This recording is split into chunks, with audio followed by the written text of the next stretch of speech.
Доброго времени суток, меня зовут Жанна, мне 23 года, я из чудесного города Санкт-Петербурга. Я думаю, что любой человек согласится со мной в том, что быть ведущим такой передачи, как «Орел и решка», это значит иметь лучшую в мире работу. Поэтому, увидев объявление о кастинге, я поняла, что не могу упустить этот шанс и обязательно должна принять в этом участие.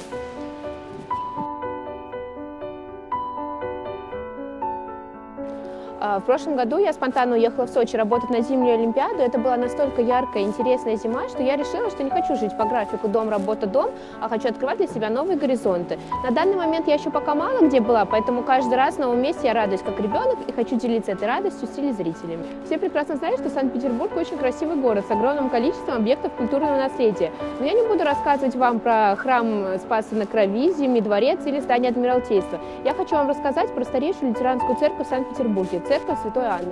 Ну что, пойдем вовнутрь?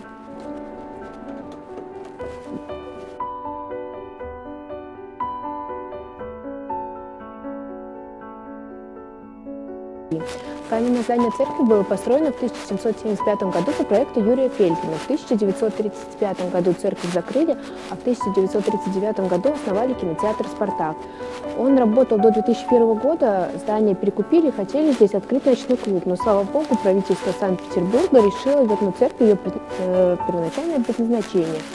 Но 6 декабря 2001 года здесь произошел сильный пожар, вследствие чего церковь полностью выгорела. И сейчас здесь идут реставрационные работы.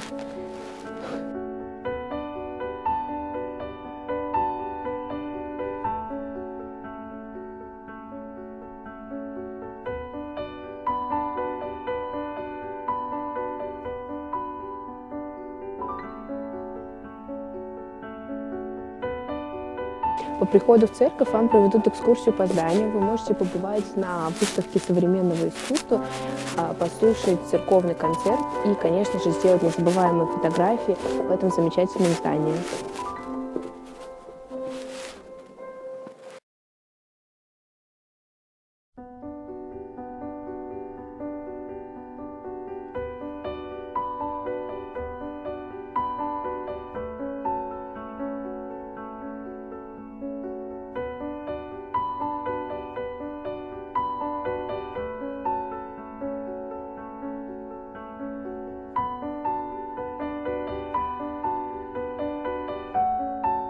Если вы любите необычные места и хотите увидеть другой Петербург, то это место для вас, потому что оно никого не оставляет равнодушным и покоряет с первого взгляда.